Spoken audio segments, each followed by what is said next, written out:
তোমার বঙ্গবন্ধুর ভাস্কর্য বলে রশি বাইন্দে টাইনা বানছে এখন কেন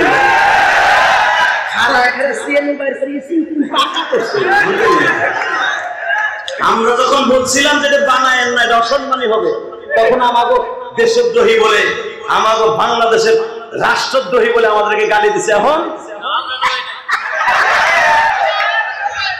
যেটা খারা খারা প্রস্তাব পথে দেওয়া হবে গান বাই টাইনে উঠছে, গাঞ্জাখোর ছাড়া অপুজোর উঠতে পারে না। কারণ গাঞ্জাখোর যখন গাঞ্জার পিড়ি করে উঠে জায়গা তখন 30 না ও 30 মাইলে উঠতে পারে।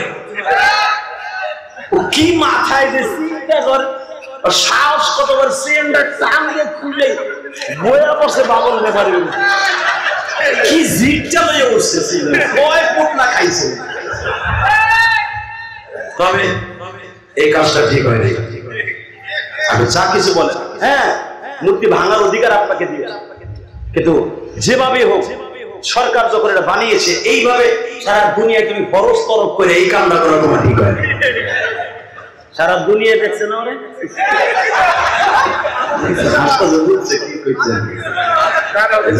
আল্লাহ হেফাজত করে যোগান। আমি হাসির স্মরণে কথাগুলো নিয়েন না, কথাগুলো দিলের কানে শুনেন, কথা বলবার কয়েক মিনিট। এই আল্লাহ সম্মান দেয়, আবার পচা ডিমও মারায়, মনে থাকবো তো বাস।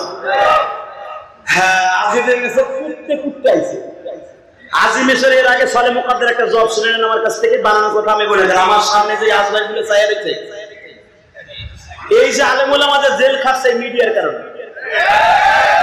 মিজানুর রহমান আজহারি দেশ ছাইরা প্রবাসে কাটাইতেছে মিডিয়ার কারণে। মিজানুর রহমান আজহারি হয়তো এই দেশের একদিন হিরো হয়ে আসতে পারে, আসবে, অচিরে আসবে, দেখতে পারবেন, আসবে, আসবে ইনশাআল্লাহ। যারে সম্মান তোমরা কমাইতে চাইবা উঠাই দেবেন কে? অপেক্ষা করো। আজিজে মেসের প্রথম তার বউরে পাঠাইছে, ম্যাডাম যাও তো চিকেন পাতা চি মন্ত্রীরা মন্দিরের বেতন দিয়ে কিনতে চায়, যাই দেখো কি গোলাম এটা আসছে আমাদের দেশে। জুলাইখা দেখে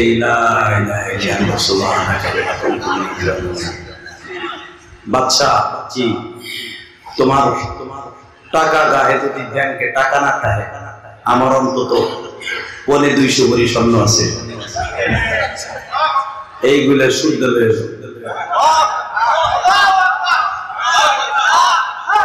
আমার মন মতো আল্লাহ আপনার নাম এবং দোয়া وتعز من تشاء وتذل من تشاء بيدك الخير إنك على كل شيء قدير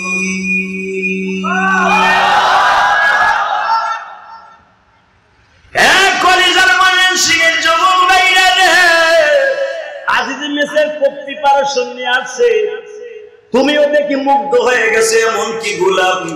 আজিজ মিসের আসিয়া দূরের থেকে এক নজর দেখে বা বলো অপলক নেত্রে তাকিয়ে আছে, এ মালিক তোর এই গোলাম পাইলি কই?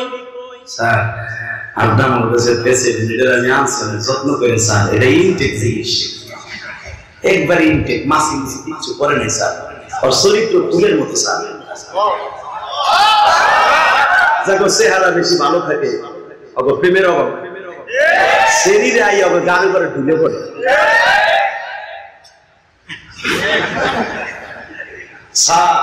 এমন একটা জিনিসকে আমি কিনে নিয়ে এসেছি স্যার, যদিও দেখেন আর ইনটেক চরিত্রের দিকে।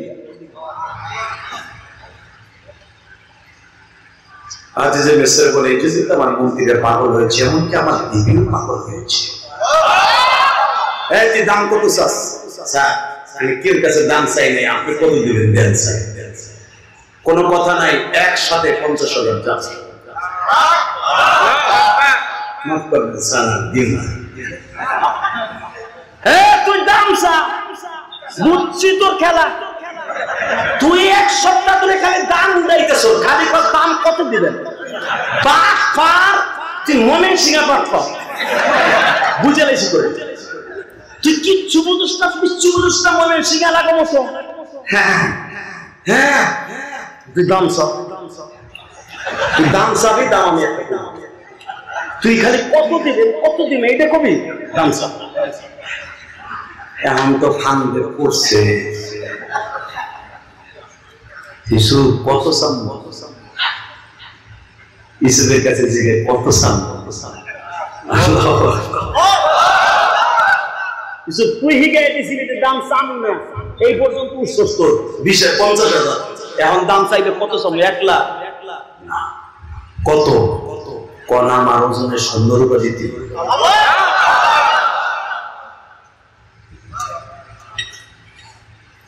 দাম কে দেয় কে কিনে কোটিটার সময় ইচ্ছা কে দেয় পয়সা দিন কে মারায় মাথায় নিয়ে যায় আজকে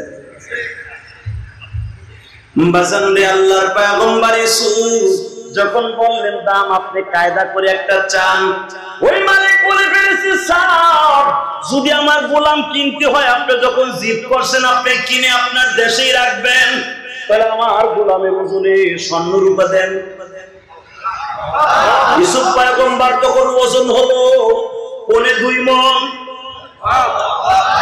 2.5 মণ স্বর্ণ রূপা বাবা কি বাড়ির দ্বারের কথা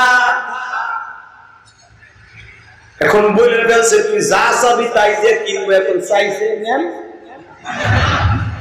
মন্দিরের কাছে আপনি টেনশন করেন আমাকে বউ সাওয়াল মাইয়ার যা আছে সব লইছি 4 বছর হয়ে যায় জুলাইখার যা ছিল সব লইছি সরকারি কোষাগারে যা সব আছে তা ওই সুদের ওজনে হয় না কোন রকম ভাবে কেবল সবে মাত্র পালা সমান সমানে আছে মালিক এবার ডাক দিয়ে কয় ইউসুফ রে তুই সেই সকাল থেকে বইয়া রইছ বাবা নাস্তা মাস্তা খাস নাই পানি দুই খাই ইউসুফের নামাই আরো 2 কেজি খাওয়া বুদ্ধি কে শিখে এই সমস্ত বুদ্ধি কোরআনে আছে না নাই আমি বলে আমার সংসদে বহায় দেয় কি পরিমাণ ফালসাফা মানতে তারা জানে চোর কেমনি ধরতে হয় পাটকার থেকে উলামা একরাম জানে কারণ এরা মানতেক করেছে এরা নাফাতুল আমান করেছে বাংলাদেশের বড় বড় উলামা একরামের হাদিসে কোরআন তারা পড়েছে কেমনি কিভাবে চোর ধরতে হয় তাদের জানা আছে কষ্ট হইতেছে 2 মিনিট এ বাজান আল্লাহর পয়গম্বর ইউসুফ যখন 2 কেজি 2.5 কেজি খাইছে পানি পুনি নিয়ে আবার বসছে আজিজের সরকার সর্বনাশ আমি কি বলবো তো কি কায়দা রাখবো ওরই তো প্রেসিডেন্ট বানানো ছিল কেমনে নামাই দে পানি পুনি খাওয়াই খাইলো এই নে সমান সমান কর আবার দিয়ে কেবল সমানে আনছে সংক্ষেপে বলি আবার টান দিয়েছে সুপাটের নাম তো বাবা মেলা সময় বয়ে রয়েছে বিকায় আজিজের মেসর খাবার দিয়ে ধরে কয় আর বাদ পারে চলবে না পালা সমান সমান হয়েছে এখন গোলাম আমার শুধু 1 মিনিটের চোখের পানি আল্লাহর জন্য রেডি করবেন বাবা ইউসুফ মনে 2 মনোজন এত টাকা পয়সা মিশরের ভিতরে বাদশার কাছে নাই এত টাকার মালিক এখন মালিক যার কোনো ঘর ছিল না যখন টাকা পয়সা গুলা বস্তা বাঁধে ঘরের মধ্যে হঠাৎ করে মালিক ডাক দিয়ে কয় ও আজিজে মেসে এই একটা মাস আমার ইউসুফরে আমি লালন পালন করছি সাথ টাকা পয়সা মাল লাগবে না টাকাও লয়ে যান ইউসুফরে লয়ে যান বিনিময় শুধু একটা জিনিস আমারে দেন এই একটা মাস ইউসুফের সাথে যে মায়া মোহাব্বত জড়িয়েছে আমি জানি ইউসুফরে কখন গোসল করাইতে হবে কোন সময় ইউসুফের নাস্তার টাইম কোন সময় ইউসুফের মাথায় তেল দিতে হবে কোন সময় ইউসুফ ঘুমায় কোন সময় ইউসুফ আল্লাহর ডাকে স্মরণ করে আমি সব টাইম টেবিল জানি আমি টাকা পয়সা কোনো কিছুর দরকার নাই ইউসুফরে যেই ঘরে রাখবেন ওর পাশে আমাদের জন্য একটা ঘর করে দেন ইউসুফের চাকর আর চাকরানি হিসাবে আপনার আদালতে আমরা যাইতে চাই আমি কিন্তু আপনার এই টাকা পয়সার জন্য আমি ইউসুফরে এত দামে বিক্রি করি নাই আমি ইউসুফরে বিক্রি করছি একমাত্র ইউসুফের দাম আছে কত এটা বুঝাবার জন্য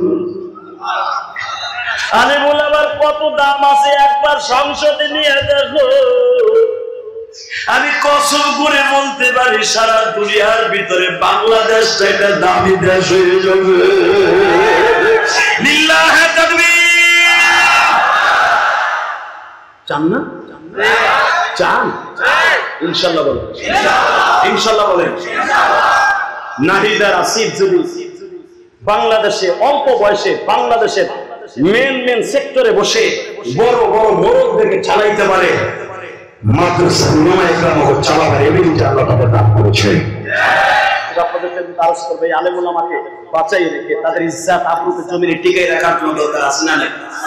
আপনাদের এই সমিতিটা টিকিয়ে রাখার দরকার আছে না নাই? এই সমিতিটা যদি না থাকতো, এই রায় মানে উলামা পরিষদ যদি না থাকতো, আমাদের মতো এই বক্তা এই গরমের ভিতরে আনতে পারে। আব্দুল আলমিনের মতো বক্তা, আমার মতো বক্তা, আপনি মন চাইলে ওয়াজ শোনাবেন এই গরমে, এত দায় থেকে নেই। আল্লাহ অনেক ভালো লাগছে আমাদের। ওই আপনাকে এমপি মন্দির সে অনেক ভালো আছে, কারণ ওদের ঘুষের টাকা সুদের টাকা মানুষের মাথায় বাড়ি দেওয়া টাকা, আর আমাদের হলো রক্ত পানি দেওয়া পয়সা, অনেক কষ্টের টাকা। ওই যে দেখে আসছে ইব্রাহিমি কোটি কোটি টাকা খরচ করে মসজিদ করছে, মাদ্রাসা করছে, কাউরে বলি নাই এক কথা সিমিটা মারে না। 4 কোটি টাকা খরচ করে আল্লাহর একটা ঘর করছে, মসজিদ ঘর করছে। জিজ্ঞাসা করেন দেখে আসছে, মাদ্রাসা করছে, কাউরে বলি নাই এক বছর সিমেন্ট আমি দিয়েছিলাম দিয়ে দিয়ে। আমার সমালোচনা দূরের থেকে করতে পারবেন, আমার কাছে যখন আপনি যাবেন তখন বুঝতে পারবেন এই লোকের টাকাগুলো কোথায় যায়। প্রত্যেকটা আলেম ওলামার টাকা আল্লাহর রাস্তায় যায়। মুমতাজের টাকা এমপি মন্ত্রী হিসেবে কামাইয়া আর বাপের মাজার করছে, আর মন্ডল জয় মন্ডল ঘর করছে। আর উলামা একরামের টাকা দিয়ে দেখবেন খালেদ সাইফুল আইবি, মামুনুল হক, হাফিজুর রহমান সিদ্দিকী, বাংলাদেশের সমস্ত সুপারস্টার বক্তাগুলি, এই যে আব্দুল আলমী আসতেছে, প্রত্যেকটা বক্তার এক একটা তিনখানা আছে। আমাদেরকে 5টা টাকা দিলেও আল্লাহ রাস্তা করেন। অতএব আপনাদের কাছে আমি 2টা হাত পেতে বলছি, আমি মাহারা, আমি এই যে আগামী মাসের এই যে আপনি একটা দিন পরে আগামী মাস শুরু, আগামী মাসের 12 তারিখ মক্কা মদিনায় চলে যাবো। আমি যদি একটা লোক পাই, আমি আল্লাহকে সাক্ষী রেখে বললাম, ওই লোকটার চেহারা আমার বুকের মধ্যে নিয়ে যাবো। সর্বপ্রথম আল্লাহর ঘরটা ধরে বলবো, আল্লাহ আমি তীব্র গরমের ভিতরে উমরায় আসার আগে ওই লোকটার চেহারা দেখে আমি যা চাইছিলাম তাই পাইছিলাম, ওই লোকটার একবার হলো উমরায় আসার তৌফিক দান করো। আমি কথা বলবো, ওয়াদা দিয়ে গেলাম। আল্লাহর একটা বান্দা লাভ দিয়ে দাঁড়ায় বলতে পারবেন, এখানে 12,000 পিস, 12,000 পিস মাত্র, 1% উপরে উলামা পরিষদের একটা ঘর, ইসলামী পাঠাগার, যেখানে লক্ষ লক্ষ টাকার কোরআন হাদিস থাকবে। আমি পরবর্তীতে আসে ঘর হওয়ার পরে এই রুম সাজাবার জন্য যত লাখ টাকার কিতাব দান করে দিয়ে দেবো ইনশাআল্লাহ। শুধু একটা কথা বলে দিয়ে দেবো, 12,000 ইট কোনো ব্যাপারই না। জান্নাতের একটা ইটা রূপার, একটা ইটা স্বর্ণের। যদি জান্নাতের পাঠাগার আপনি দেখতে চান, আল্লাহর একটা বান্দা দাঁড়ায় বলবেন, হুজুর 12,000 ইটা তো 12 পিস, 12,000 পিস না, 12,000 পিস কয় হাজার, 12,000 ইট কয় গাড়ি, 6 গাড়ি ইটা। আল্লাহর কোন ওলি আছেন কি এখানে? আমি ওয়াদা দিয়ে গেলাম, মাত্র যদি 6 গাড়ি হয়, 6 জনে দাঁড়ায় বলেন, হুজুর আমার জনম দুঃখিনী মা নাই, আলেম ওলামার ডাকে সাড়া দিয়ে আমার মায়ের জন্য, আর আমি উমরা করার নিয়ত করে আসছি, আপনি যদি আল্লাহ এবং আল্লাহ রাসূলের কাছে বলেন আমি যেন উমরায় যাইতে পারি, আমি যেমনি হোক যত কষ্ট হোক প্রথমে 1 গাড়ি ইটা আমি দিব। একজন আল্লাহর ওলি লাভ দিয়ে দাঁড়ায় বলেন তো, হুজুর আমি 1 গাড়ি ইটা দিব। 6 জনের ভিতরে প্রথম আমার বন্ধু কে হবে? আমি আপনার চেহারাটা আল্লাহর ঘরের সামনে যে বলবো, বলেন তো কে দিবেন 1 গাড়ি? বলেন 1 গাড়িটা। গাড়ি কয় হাজারে? 2,000 এ ফাউন্ডেশনের জন্য জায়েদ লাগে, আনিস কাকা দিবেন। নারায়ে তাকবীর। ফাউন্ডেশনের জন্য যত ইটা লাগবে আল্লাহর এক বান্দা পেয়ে গেছে। আল্লাহ তুমি কবুল করো সাহেবকে রিফাত ব্রিক্স 12,000 পিস ইটা। আল্লাহ তুমি তো 6,600 বেশি একটা বিল্ডিং জান্নাতে নির্মাণকে দান করো।